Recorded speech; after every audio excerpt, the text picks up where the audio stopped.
Uh, Hi, Alice. Hi. Hardik on the result. Just could you talk about the emotions of it all in the last 3 overs? What was going through your mind as captain in the context of the game as well?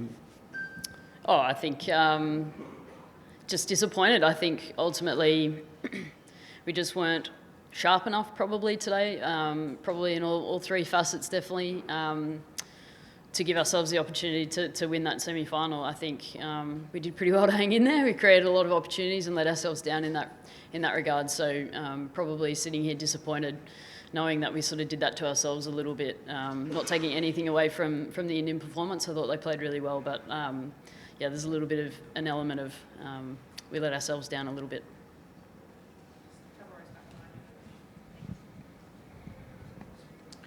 Hello, Alisa.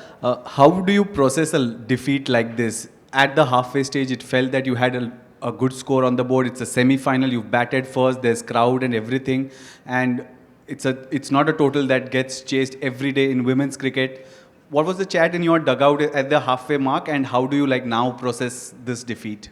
Yeah, I think we we did really well to get a score like that, winning the toss and batting first. I thought we were awesome. In saying that, I think we could have been a little bit better and got a few more, ironically. But look, that's the nature of the game at the moment. We're playing on good wickets against good sides, and teams are chasing scores like that down, or even setting scores like that more frequently, which I think is amazing from a more of a context of the entire game, which I think is really cool. So yeah, I think at the halfway mark we thought we went okay. We thought we still had a pretty big job to do with the ball, and ultimately I just think we dished up a little bit too much junk to hit at times, and also probably just didn't capitalise on the opportunities that we did create. So yeah, disappointing. It sort of feels a little bit un-Australian to be, not as clinical as what we normally are. Knowing how well we've played this World Cup, feels a little bit disappointing sitting here. We saw some dropped catches today. Do you think that changed the course of the match? Was it the semi-final pressure? It definitely changed the course of the match. Whether was it semi-final pressure? Maybe was it just concentration? Was it anything? I'm not sure. We could put that down to whatever. But like I said, on a pretty decent wicket that seemed to be getting better and better to bat on as the night went on, to create those opportunities that we did and not capitalise, I think was disappointing. Yep. Hi, Alisa. Tough luck today. So just looking back at the World Cup, you've obviously had your some of I think really great moments out there, and today it was one of those days where you couldn't put things right. I mean, put things together, I guess. So looking back, what is your biggest takeaway from this particular tournament? Oh, I think we're playing some unbelievable cricket, and that's why it doesn't quite feel right sitting here at the losing end, not sort of getting to Sunday's fixture. I thought we played really well right throughout this World Cup, and I simply say that because of the different contributions that we had right throughout. It wasn't just one person making all the runs or taking all the wickets. I think the team contributed equally right throughout, which I think put us in a really nice place heading into this final series. So. I think there's some huge positives out of it. I think this next 4-year cycle leading into the next World Cup is going to be really exciting for our group, and potentially see some really cool opportunities for some of the younger players to get greater opportunities in this side, which I think is going to improve the Australian team, which I think is really cool. So a lot of positives out of it. We just weren't able to get the job done tonight, which is disappointing. Hi, Lisa. Jemima, I'm sure you'll agree, Jemima played one heck of a knock today. At what point in the field did you sort of feel the momentum shifted towards India through the course of her stay on the field? Yeah, I think oddly, I think we're still in it with 4 or 5 overs to go, probably 5 overs to go. I think we're still in it. Funny things happen in games of cricket when it gets tight like that. If you can put enough pressure on an opposition, things can unfold. So yeah, she played really well tonight. Obviously, like I said, we gave her a couple of opportunities which didn't help us, but I thought she played really well. I think her resilience, her mental resilience out there to get her team over the line was exemplary. So full credit to her. Lisha, we'll have a new champion on Sunday, and you along with England and New Zealand will have a companion in terms of the title holders for World Cup. Mm-hmm. What do you think this new winner can do to world women's cricket? Oh, I think it's really cool, and I think it's probably a showcase of this tournament. I think I've heard many people say that this is, you know, the closest tournament they've ever played in when it comes to ODI World Cups, and I tend to agree. You look at the performances.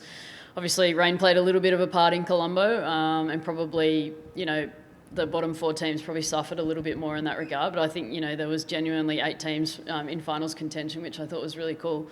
And I think to see a new winner is going to do wonders for the game. To see how well it's been supported here in India, first and foremost, I think is great for them to be able to have the opportunity to play it at home in front of home fans in an ODI World Cup final is going to be really special for them. So I hope it does great things for Indian cricket, and likewise for South Africa as well. I think they've been close in the past, so for them to have an opportunity in a final, it's going to be great to watch. It's going to hurt a little bit, but it's going to be really great to watch, and hopefully we see it do great things for the global game and more investment in each of these nations moving forward. Alisa, between these 2 losses in the semi-final, one in 2017 and the one tonight, Yep. there was a 15-match unbeaten run. If I may say, Australia responded to that loss with a 15-match unbeaten run. How do you see this group responding from tonight going forward? And in terms of building to the next World Cup, and also how many seniors, I mean the number of seniors that are around in this group, what should be the road ahead for them? You're there, Elise is there. Good question. I think first and foremost, I think the opportunity for some of our players to play in a really high pressure situation like that is going to do wonders for our group. And I think the same thing happened in 2017. We reflected on that and thought we could have done things a little bit better under pressure, and where we can be better at little certain aspects of our game moving forward. And I think we made that shift moving forward, and we've seen it over the last cycle doing that. We won in 2022, so this is just another reignition, I suppose, to our group to say, you know what, we can be better at little moments of the game. But I guess for our group to experience that, to be put under pressure and see how we respond is going to do great things for us moving forward. So that's really cool. I hope we see more one-day cricket on the calendar. I think that's going to be really important in this cycle. We see a lot of teams in this World Cup that obviously we're forced to play against in the Women's Championship, but I think more bilateral series are going to be amazing for the global game in that regard, and make sure that these World Cups are highly competitive. So that'd be really cool, and obviously the opportunity to see the next generation come through and play the one-day cricket the way that they are, the way that they can, and really take the game on, which I think we've seen towards the back end of this World Cup. So I think it's really exciting times for the women's game. Hi, you've lost, but there's a bright spot in your team in Phoebe Litchfield, the way she batted. A word on her, given the fact that she has these shots in her repertoire that works in subcontinents as well as back home in Australia in the bouncy conditions, and almost seems like from an Indian point of view, an apt replacement for Meg Lanning being consistent against India. What is, like, tell us about the makings of Phoebe Litchfield, if I may. Yeah, I think she's just a really natural, free-flowing player, and that's been really great for our power play in one-day cricket. And today she was able to cash in on that and get herself a score, which I think was really crucial at that point in time. So, yeah, she's been great. And like I said, I think this is sort of what happens at the end of a cycle. We see the next generation come through, and then they play the game slightly differently to what we did.